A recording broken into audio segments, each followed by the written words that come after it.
Hello, everyone, and thanks for taking a few moments out of your day to listen to this interview. I have spoken in multiple seminars about Brown's four-pocket theory. This theory was created by my father, Larry A. Brown, to explain the importance of developing methods, solutions, and best practices for financial survival by being prepared for foreseen or unforeseen life obstacles. In the four-pocket theory, you want to think of this theory like a pair of jeans. You have two easily accessible pockets in the front and two pockets in the back.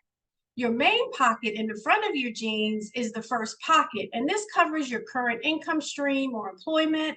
Income generated from this pocket generally comes from your education, mastery of skills, your certifications, licenses, and your experiences. The second pocket is your short-term assets. An example of short-term assets would be your savings account or money market account.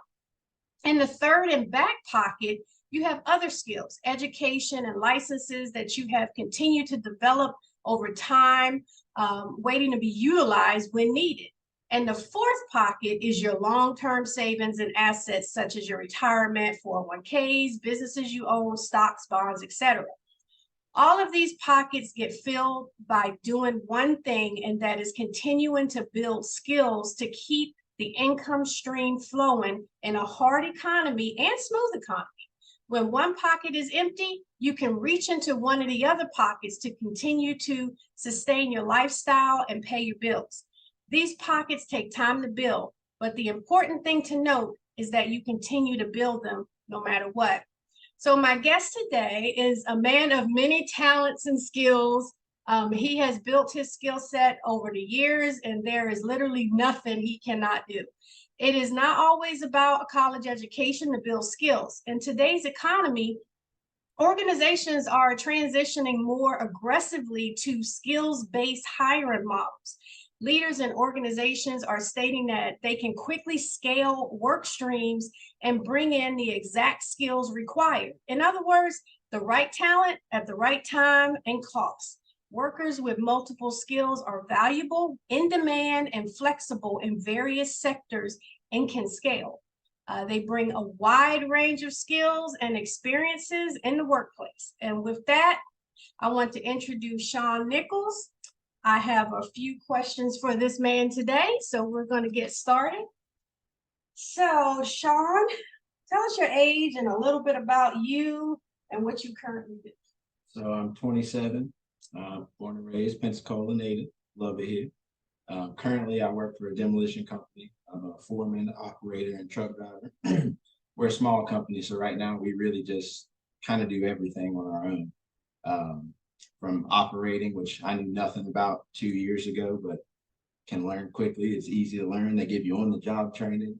You go in and get after it pretty much. It's like a video game, 2 joysticks. And then you get to take that skill and put it in your pocket. Yeah, and then it moves to the next one. It keeps rolling over. And then I also drive the trucks as well. I'm CDL certified. So I take loads out to Crestview and do the dump out there. And it's a fun, interesting job, very stressful. So you do you know how to do a forklift too? I haven't done forklift yet, but we do skid steers, excavators, done a little crane. It was tiny, so I'm not gonna brag about that. All right. So besides the CDL, what other certifications and licenses do you possess for your skills? So I'm ASE certified. I'm obviously the CDL as well, and I'm EPA certified as well when I was doing HVAC. So air conditioners in Florida. Anything, best advice I can give to anybody on that is anywhere you go, if they can give you any type of certifications, take advantage of it. Use it to full advantage. Like my job now, they paid for my CDL. That would have been $1,000 out of pocket payment. Yeah. So if you can get it, get it. Like my ASE certification that I got from Advanced Auto Parts. Like you would never think that a parts house would pay for you to get certified as a mechanic. That is awesome. Yeah. So I found that out. I applied to the program. I took my test and passed, and they paid for that. Wow, that is amazing. So name for us all the skills that you have and the things that you can do. I know it's a long list, but I might try to help you out too. Okay. So going back to working HVAC, being an HVAC technician, you truly have to be a master of all skills. I mean, from plumbing to electrician to being able to measure and cut like you would in woodworking, but you're doing it for duct work.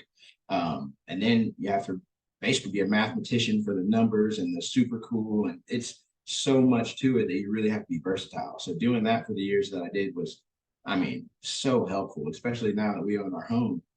Even comes back to me in home repairs. Maybe I have to replace a breaker in the breaker box, or if my AC unit is freezing, I know exactly what's wrong with it. I know my filter probably hasn't been changed, or my drain line needs to be cleaned. Yeah. So it kind of goes back to taking advantage of each job. Just take in and listen and learn what you can, and then run with it. And then the mechanic. Yeah, man, I can work on cars, and that boils down from just having a love, passion, and interest in vehicles, but truly not being able to pay somebody to go work on it. So if you have a passion for something, you're interested, you got to learn somehow.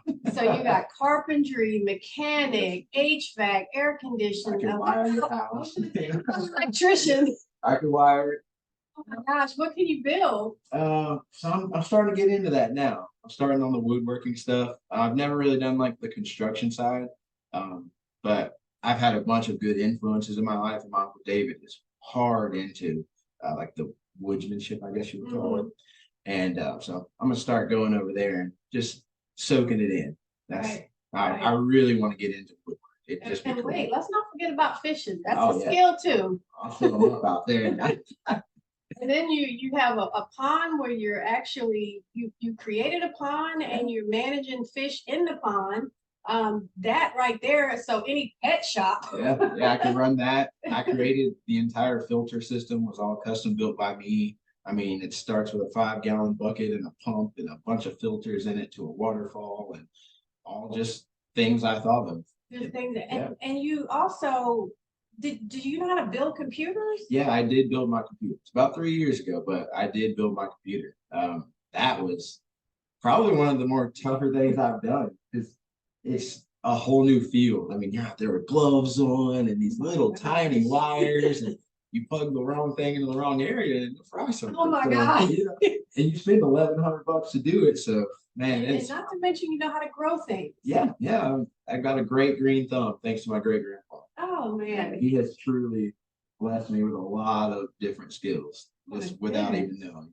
Is there anything you're leaving out? I know how to work on boats. I've been doing that recently.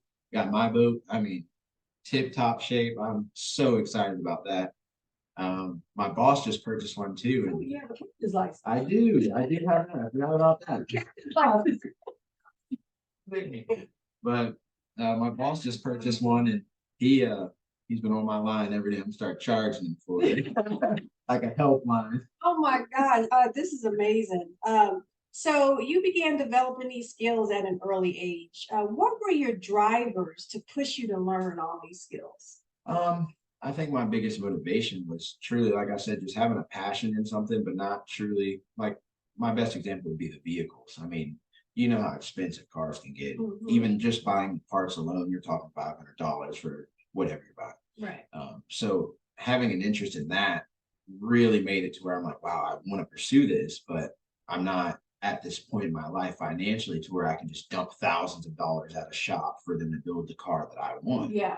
So I took that as well, if they can do it, I can do it. Yeah. What's the difference? That's right. Yeah. That's right. If you can do it, I can do it. And especially with all the technology that we have nowadays, you can get on YouTube, Google, any of that, and just type in whatever you're looking for. And there's somebody out there that will show you how to do it. And that is so true. It's so helpful. That is so true. Oh my gosh. So who's your role model? That person you look up to? I've had a lot of good role models in my lifetime, but I definitely have to say best of all time be my great grandfather. This man is 85 years old this April 1st, past April. And he's still cutting his grass. You can't tell him anything. I mean, it's 95, 96 degrees outside. He's out there pushing a mower. Not a riding mower. I mean, 85 years old pushing a mower. That's he's standing straight. Yeah, he's definitely staying healthy. I'm telling you, that's what keeps him going. Oh man, that's awesome. I bet you he'll love to hear that. Man, too. Yeah. Oh man. So with all the skills you have, what does your future success look like? Any plans for entrepreneurship? Yeah, I really, within the next 2 or 3 years, I'm looking at paying off a few debts, and I really want to start venturing off into real estate. I want to buy a few properties, whether it just be land or even starting with a mobile home that I could rent out. Just something that'll make a more passive income that I'm not out here working 40 hours a week dying, Yeah. Just trying to be smart with my future. Because by the time you're 60, 70, you're not going to be out here running around like a 27-year-old. Like your great father. Yeah, yeah. Not everybody can do that. They can put all the chemicals in the food now. Oh my gosh. So what kind of advice do you have to young people today? My best advice that I've ever learned from somebody, and I'll give him this credit on this interview, is Dietrich Morris told me back when I was in high school. That's my high school best friend's father. He said, it's not what you know, it's who you know. And I've always stuck with that, because no matter what, you always gonna need somebody else. I don't care if you think you're Mr. or Miss Independent. Right. You're always. Absolutely. So my goodness. I've always treated the janitor the same as the CEO, because you never know who you're gonna need tomorrow. And you never know who's gonna be your boss one day. That's very much the truth. Oh man, well, this has been an awesome interview. Thank you so much for taking the time. Thank you guys also for taking the time to listen to us and understand the importance of continuing to build your skills to create wealth and multiple income streams, career progression, and economic survivability. As we can see what Shaun said, I mean, there's literally probably no time when he doesn't have money in his pocket.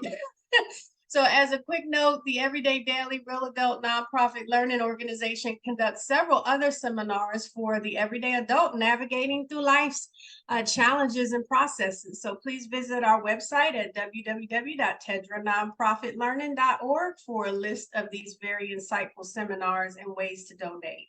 Thank you so much, Shaun. I really appreciate it. It was a great time. All right.